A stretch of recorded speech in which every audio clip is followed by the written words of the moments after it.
Hello, good morning to all of you. You know very well that we live in the right now a space age. हम लोग अभी अंतरिक्ष युग में जी रहे हैं. And right now a space economy day to day increasing. India is also part of our space age, space technology, because I think 18 plus country in the world that is called a spacefaring nation.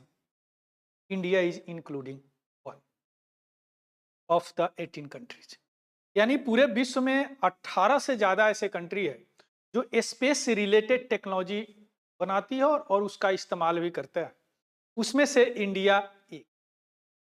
और space economy right now increasing day by day, you know very well.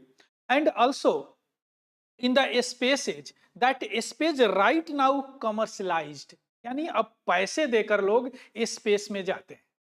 Because in the 1957, first time that the Sputnik 1 satellites by Russia, sent by the Russia, that time USSR called. So the space age was started in the 4 October 1957. If you talk about the India, that India entered in the space age in the 19th April 1975 when we sent the Aryabhatta satellite in the space. The whole satellite are designed and fabricated by the Indian scientist, but sent by the Russian launch vehicles. But India entered the space age in 1975. But right now, each and everything, either the political, either economical, either the social, that somehow related to the space technology. You know very well, the space technology means that technology we used in the space for the welfare of the human being is called the space technology. So in the commercialized process, first time that all 6 women go to the space for not 1 day, 2 days, 3 days, 4 days, only 10 to 11 minutes. These women are not astronaut, not scientists, but have enough money to pay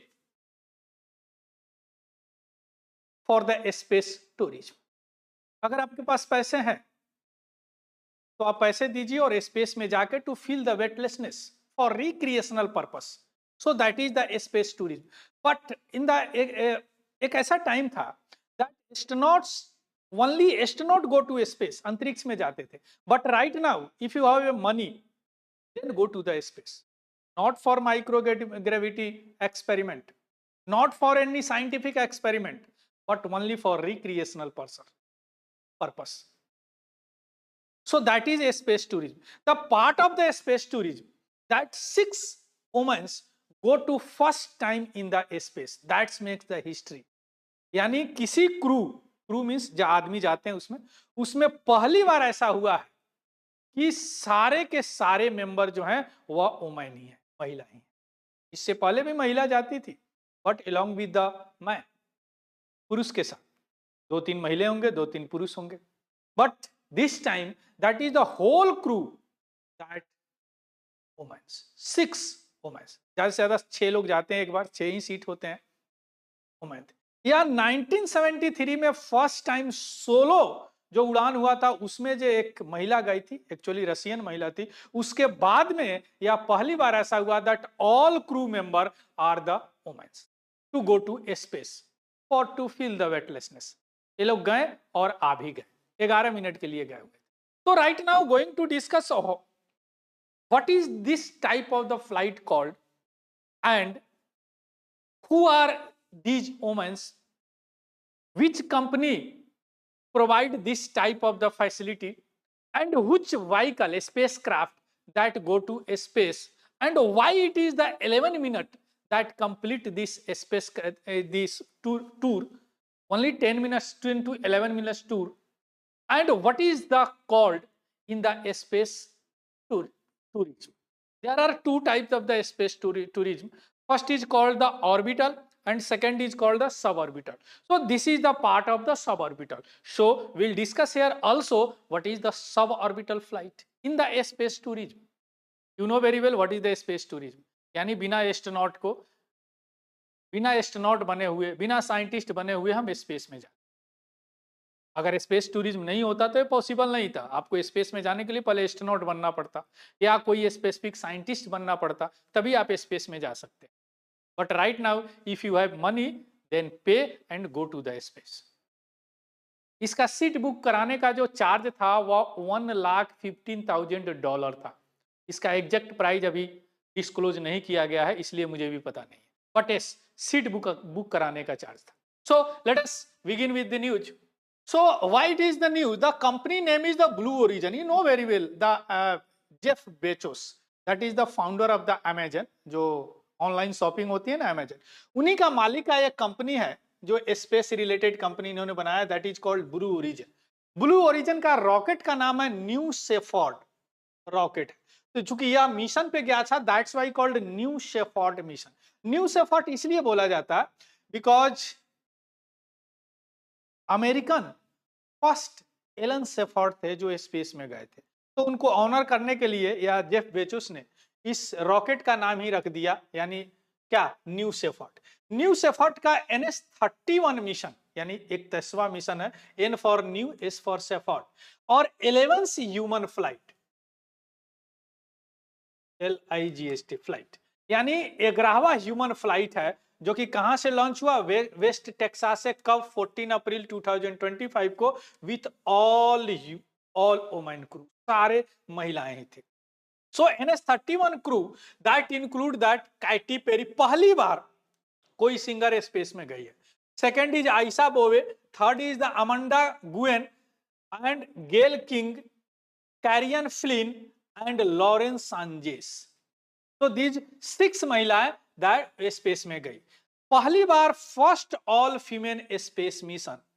इसके बाद the Valentina Tereshkova जो 1963 में solo flight में गई थी, उसके बाद में यह ऐसा फ्लाइट हुआ जिसमें सारी महिलाएं ही, और पहली बार एक सिंगर भी गई है। So that is the breakthrough और माइलस्टोन कहा जा रहा है, because all women go to space. Clear? I hope it is clear to all. So right now, first we will see what are the keywords here appears. That is the first is the Blue Origin. You should know what is the Blue Origin, what is the New Shepard rocket. Wow. Which year that the Blue Origin established by the Jeff Bezos, and what is the purpose of the Blue Origin and New Shepard, and all these things that right now going to discuss related these keywords. So first these 6 women they go to space, that is in the chill position, and right now going to discuss the space flights. Earlier I told you that is space flight is the New Shepard, NS-31 name. So Blue Origin, a space company that established by, owned by the Amazon founder Jeff Bezos. Earlier I told you that a spacecraft named the Alan Shepard, the first American go to the space. That to provide a honor to the Alan Shepard, that's rocket name. The Amazon named the rocket as the Alan Shepard, New Shepard. So the New Shepard is the Blue Origin full reusable. There are 2 types of the rocket. First is rocket that is the not reusable, जाते हैं खत्म हो जाते हैं, फिर नया rocket assemble करके भेजे जाते हैं, बट रीयूजेबल मीन्स जाते हैं अपना काम करते हैं फिर आ जाते हैं, so that is called reusable. We also developed the reusable launch vehicle that is called Pushpak विमान। क्या नाम है इंडिया का? पुष्पक विमान।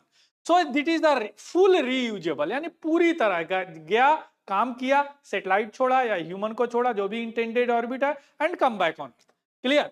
So suborbital rocket system built from the human flight for the beginning. शुरू से ही suborbital में ही जाता।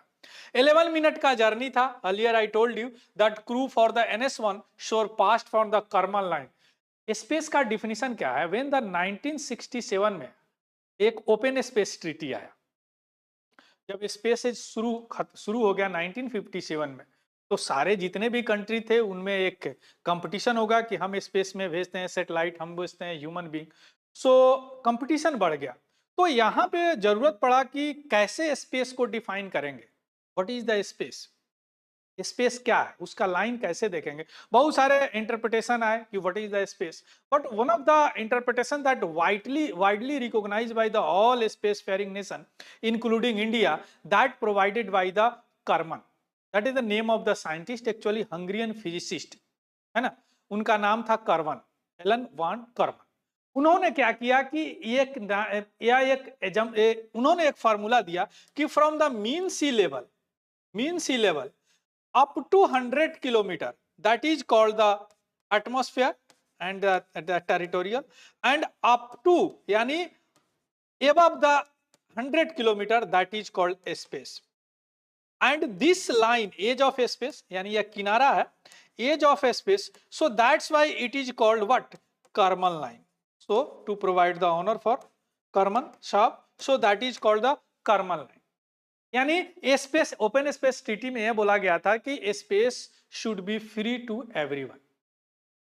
तो अब space should be free to the everyone, so the what is the definition of a space? So that's gives door for open to the variety of interpretation of the space. Yani what is the definition of a space? One of the widely recognized the definition of a space by the Karman. So that is called the Karman line. It means what?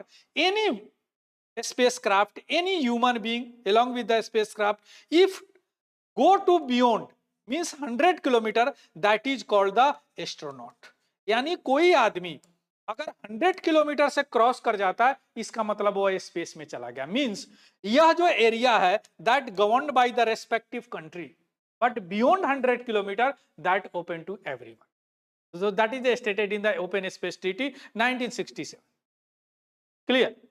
सो अब हर चीज regulated है, UN का संस्था जो regulate करता है इसको भी, ये सारी चीजों को, है ना। सो दैट इज कॉल्ड, तो वह कर्मन लाइन को पास किया और जो कि internationally recognise boundary of space माना जाता है, और फिर come back on the earth.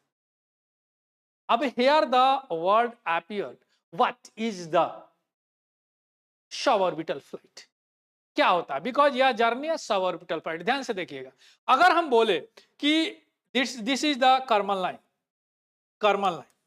if any flight suppose that if any flight that go to here, cross this Karman line, come back on the earth, so that is called the suborbital flight. यानी यह क्या हुआ, गया space से ऊपर गया और फिर आ गया। बट अब सपोज कीजिए कि कोई फ्लाइट ऐसा है जो go to here, cross the Karman line and 1 or 2 days और 1 रिवॉल्यूशन, 2 रिवॉल्यूशन, 1 day रिवॉल्यूशन, यानी अर्थ का चक्कर लगाया और again come back on the earth. So this type of flight is called orbital flight. इसको क्या बोलते हैं?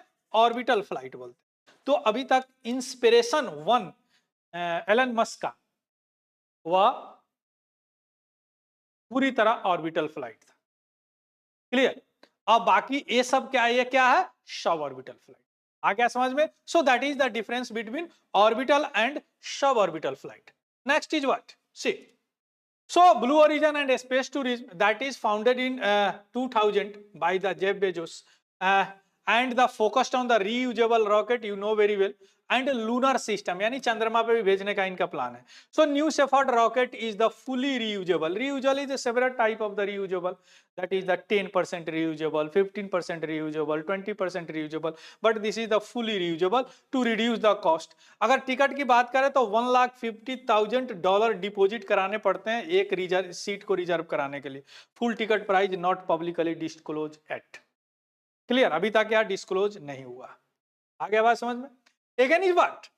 Again this is the Blue Origin. See ये कैसे काम करता है थोड़ा सा आप समझ लीजिए यहाँ पे। This is the Blue Origin rocket, that is the upper part, that इसमें 6 महिलाएं बैठी हुई थी और ये गया। Capsule can be seat 6 peoples और 6 के 6 महिलाएं थी, और यह गया, इनको छोड़ दिया ऑर्बिट में, और इसमें रॉकेट वगैरह लगे रहते हैं, फ्यूल भी रहते हैं, और फिर ये आ गया नीचे। अब कैसे आया थोड़ा सा देख लीजिए यहाँ पे। यहाँ पे हुआ क्या? Earlier I told you that is the difference between orbital and suborbital flight. See here, concentrate on the, here focus on board, that is, see this flight, Blue Origin flight NS-31 New Shepard rocket, that go to here, and this part that in the 6 women sat there and go to here Karman line. This is the Karman line in the edge of a space. Karman line, that is cross the Karman line means go to a space. यह अंतरिक्ष में चली गई सभी, है ना। Again come back on the earth by the help of parachute, means that time had taken 11 minutes to whole journey. यानी 11 minute में आ गया, that is called sub orbital flight. अगर यही क्या करती, ऐसे जाके ऐसे 2-3 राउंड अगर स्पेस का अर्थ का चक्कर लगाता या spacecraft, so that is called orbital flight. Clear? So that is the difference between what we called here orbital and sub orbital flight. Next is what? Environmental social concern. अभी तक तो समझ गए होंगे कि क्या इसका पर्यावरणीय और सामाजिक चिंता है, कंसर्न क्या है, चिंताएं क्या है। सो इन्वायरमेंटल इंपैक्ट की बात करें तो ब्लू ओरिजिन ऐसा क्लेम करता है कि हमारा रॉकेट जो है केवल वाटर वेपर रिलीज करता है, कार्बन रिलीज नहीं करता। मींस जो न्यू शेफर्ड रॉकेट गया, that claimed by the Blue origin that produce only water vapour, not carbon, क्योंकि कार्बन डाइऑक्साइड प्रोड्यूस ही नहीं करता। लेकिन अगर वाटर वेपर और नाइट्रोजन ऑक्साइड अगर दोनों जो है ओजोन लेयर को डैमेज करता है, so that is also the environmental concern. Critics highlight that water vapour nitrogen damage the ozone layer और environmental effect of frequent rocket launch. जो भी रॉकेट और साउंड पॉल्यूशन होते हैं, ठीक है, कार्बन नहीं है, इसके अलावा भी बहुत सारे गैसेज निकलते हैं। So that is the environmental concern regarding this flight, space storage flight. Next is what? Next is the social impact what? देखिए, $1,50,000 केवल सीट रिजर्व का। तो यह जो है या इलाइट ग्रुप के लिए है कि नहीं? कितने परसेंट ऐसे हैं जो $1,50,000 11 मिनट के लिए देंगे? कितने परसेंट है? So that is criticize at elite tourism due to high cost.